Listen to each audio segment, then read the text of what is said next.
It's 2 a.m., the room is dark, but your face is bathed in a cold blue light. You told yourself just 5 more minutes, but that was 3 hours ago. You are swiping, scrolling, sinking deeper. You think you're just relaxing, but what if you're actually drowning? What if the algorithm is the modern siren and you've already crashed your ship against the rocks? Welcome to the debate. So today we're examining a pretty chilling parallel. Yeah, it is a really unsettling way to look at it. Right? Modern psychologists and sociologists are increasingly looking back to Greek mythology to explain this whole phenomenon of the infinite scroll. Specifically, they're pointing to the sirens. Those dangerous, enchanting creatures who lured sailors with their hypnotic music. Exactly. And the core question before us today is really one of fundamental human autonomy. When we lose 3 hours to a screen in the dark, are we helpless victims of a predatory technological trap? Or, are our own brains complicit in our digital drowning? I think it is an incredibly evocative framework for understanding what happens when we just stare into our screens. Well, I argue that it is definitively a trap. Tech algorithms are literally engineered by thousands of designers and behavioral scientists to act as predatory modern sirens. You think it's that malicious? Absolutely. They are feeding us empty dopamine until we are drowning in digital isolation. See, I come at it from a different way. While the scale of this phenomenon is terrifying, obviously, the algorithm merely weaponizes our inherent human curiosity and neurochemistry. Meaning we do it to ourselves? Essentially, yeah. It makes our own brains willing participants in the digital hypnosis. Let's lay the foundation by looking at the intent behind the design. The mythological sirens didn't just happen to sing beautiful songs that sailors accidentally overheard. The myth explicitly frames them as dangerous predators. Right, it was intentional. Exactly. Their music was a mechanism designed to mesmerize. It was meant to make sailors forget their homes, their purpose, and their basic survival instincts until their shits splintered on the rocks. Okay, but how does that translate to a social media feed? Well, when we look at the infinite scroll, we have to acknowledge that the mesmerization isn't an accident. Today, tech companies employ thousands of engineers, data scientists, and psychologists to purposefully craft a personalized stream of content. They are actively hijacking the human reward center. I certainly don't deny that tech companies are profit-driven entities optimizing for engagement. But if we focus entirely on the engineers, we miss the actual mechanics of what is happening inside our heads. How so? The algorithm works. The siren song is effective because it leverages the promise of connection, novelty, and entertainment. Silicon Valley didn't invent those desires. We are wired to forage for information. Sure, foraging is natural. Right. For our ancestors, seeking out novelty like a new berry bush or understanding a shift in the weather literally meant survival. So the algorithm isn't injecting us with a foreign substance. It's just holding up a funhouse mirror to millions of years of evolutionary programming. That's an interesting point, though. I would frame it a bit differently. Yes, we have a biological desire for connection and novelty, but does the existence of a natural instinct justify its industrial exploitation? What do you mean by industrial exploitation? Well, think about sugar. We have a biological desire for sugar too, but when corporations synthesize it, strip it of all nutritional value, and engineer it to bypass our natural satiety signals. We don't just say, well, humans naturally like sweet things. Right. We recognize it as an exploitation of biology. The infinite scroll isn't just catering to an instinct, it's a structural weaponization of intermittent variable rewards. Break that down. You mean the slot machine effect? Exactly. Think about the pull to refresh feature on your phone. You drag your thumb down, the little icon spins, and there's a moment of suspense. What are you going to get? Could be a message, could be news, a terrifying news alert, a funny video, or absolutely nothing. That physical friction, that moment of waiting, was intentionally designed by developers to mimic pulling the lever on a slot machine. Wow. If the app just loaded instantly, It wouldn't trigger the same massive spike in your brain's reward pathways. They studied B.F. Skinner's experiments with pigeons and applied it to human beings. That is predatory engineering. It is sophisticated engineering, absolutely. But let's clarify what that spike in the brain actually is, because this is where the popular understanding gets it wrong. You mean about dopamine? Yeah. People constantly throw around the term dopamine hit, as if dopamine is the pleasure chemical. It's not. Dopamine is the seeking chemical. The anticipation of the reward. Right, it's the neurochemical drive that makes you pursue something. When the algorithm employs intermittent variable rewards, it isn't rewarding us with joy. If it were giving us joy, we would put the phone down, feeling satisfied. We'd be done. Exactly. Instead, it triggers the intense anticipation of a reward. That's why you can sit there for 2 hours, utterly miserable, knowing you should go to sleep, but you keep swiping. Because you're locked in. You aren't chasing pleasure. Your brain is locked in a foraging loop, convinced the very next swipe will be the jackpot. And because that loop is native to our own neurochemistry, we are active participants in it. But you're talking about this dynamic as if we are on an even playing field with the software. We aren't. Let's look at how the tech optimizes that seeking loop. We are talking about companies running continuous A/B tests on millions of users in real time. Meaning they are testing 2 versions of a feature to see which one performs better. Right. But they are doing it at a microscopic level. They're testing the exact shade of red used for a notification badge. They're testing whether a video should autoplay after 0.5 seconds or 0.7 seconds. Just to bypass your conscious choice. Yes, to bypass your brain's prefrontal cortex. They purposefully eliminate every natural stopping rule. Historically, human consumption had built-in friction. A television show ended, and you had to wait a week. A newspaper ran out of pages. A book chapter concluded. The infinite scroll explicitly removes the psychological friction required to make a conscious choice to stop. It literally disables your ability to evaluate if you actually want to keep going. I agree that the removal of stopping cues is what makes the digital age so unprecedented. It removes friction, yes, but it does not remove the capacity for choice. It severely compromises it, though. It makes the choice harder, but we have to ask why the algorithm knows exactly what will keep you scrolling. It's because of collaborative filtering. The machine isn't broadcasting a universal song into the ether hoping you'll listen. It's watching you. It maps your micro-hesitations.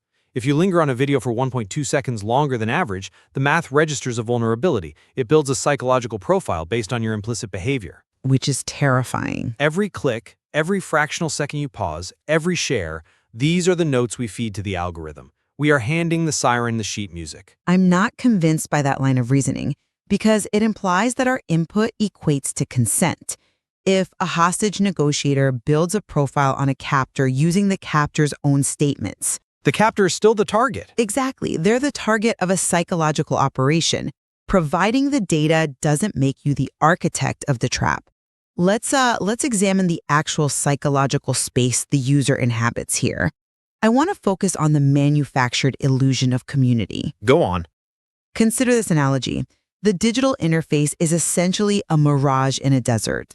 Our evolutionary biology makes us desperately thirsty for social connection. That's the water. Okay, I follow.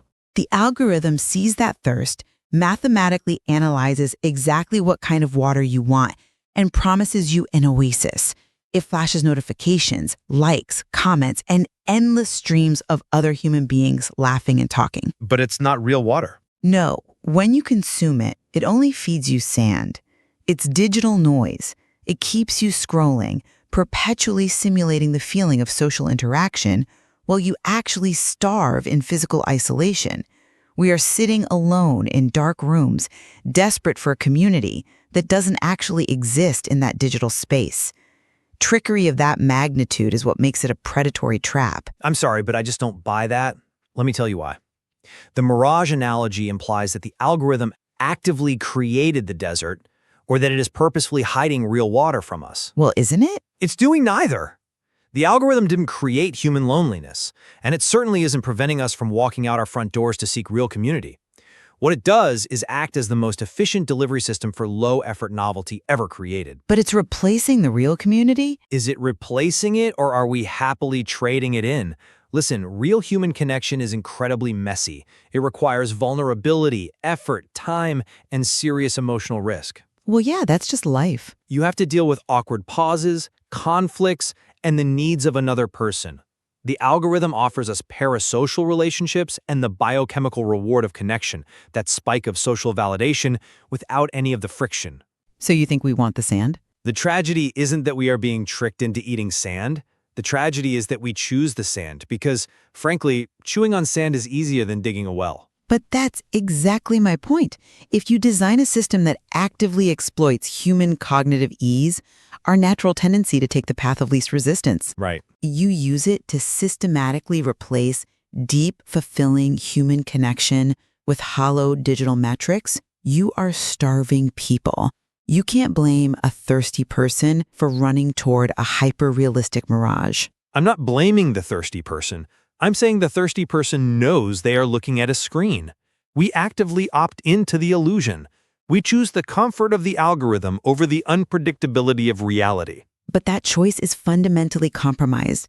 We aren't just taking an easy way out. We are being neurologically overridden. Let's return to the source material's focus on survival instincts for a second.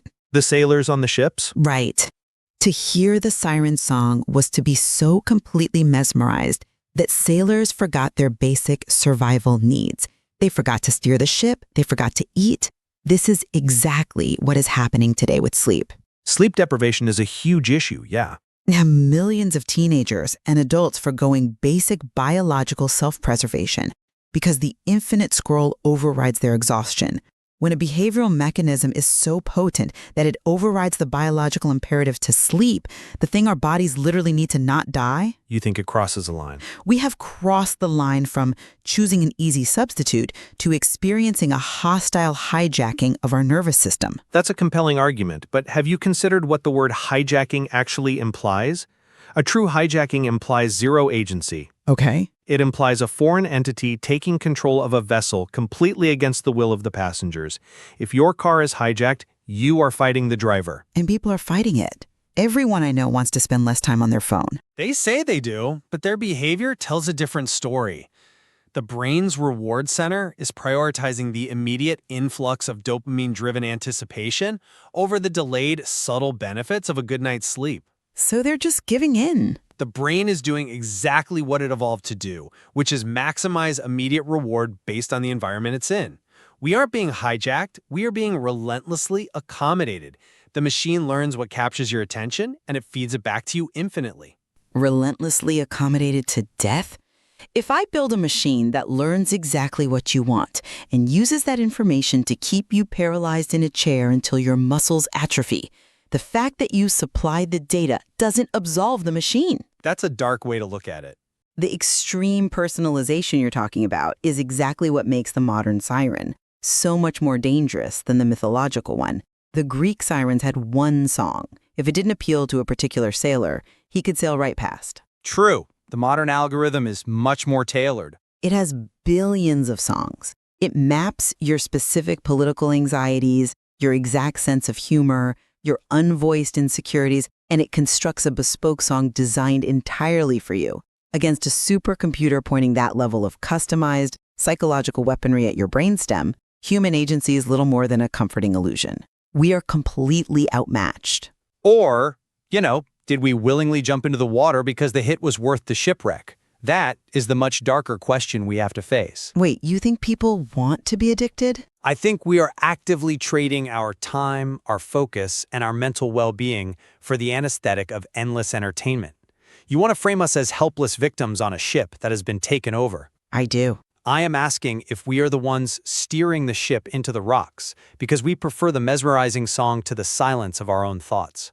We know the screen is bad for us. The research is everywhere. Yeah, people know it's a problem. We feel the hours slipping away, we feel the anxiety spiking, yet we reach for the phone the moment we feel a microsecond of boredom at a red light or in an elevator. We aren't being forced overboard, we are diving in. Well, if we accept for a moment the sheer power of this song, whether we are pushed or whether we jump, we have to look at how we survive it. In the Epic of Odysseus, he desperately wanted to hear the siren song, but he knew its lethality. Right, he planned ahead. He recognized his own future lack of agency. So he had his crew plug their ears with beeswax, and he ordered them to physically tie him to the masts of the ship. When he heard the music, he screamed and begged to be untied, but the physical ropes held him back. It's a great metaphor. My question to you is this. Is there any way for a modern user to tie themselves to the mast to hear the song without drowning? Or is modern society already entirely underwater? Wow, that might be the defining question of our era. The problem with tying oneself to the mast today is that we're attempting to use technological tools to fight technological addictions. Like app timers or screen time limits? Exactly. App timers, grayscale modes, website blockers. But it's incredibly difficult because the mast itself is made of the same digital material as the Siren. That's a good point. We are trying to use the very device that mesmerizes us to save us from being mesmerized. When your app timer goes off, giving you that little warning that your 15 minutes on social media are up, what happens? You just click a button. The app gives you an option. Ignore limit for today. A single tap and the ropes fall away. Because the companies designing the limits are the same companies designing the infinite scroll. They don't actually want the ropes to hold. Perhaps, but I don't believe we are entirely underwater yet. Humans possess a remarkable capacity for metacognition. The ability to think about our own thinking. Right, the prefrontal cortex observing itself. We can recognize the hypnosis. We can physically feel our own heart rate change, or notice the tension in our neck, or consciously recognize that we are stuck in a seeking loop. We can put the phone in another room. But that's so hard. It requires an agonizing level of sustained, conscious effort. It requires accepting that our curiosity and our desire for novelty have been turned into weapons. We can build a mast, but it requires radical self-honesty about our complicity in wanting to hear the song in the first place. I see why you think that, but let me give you a different perspective.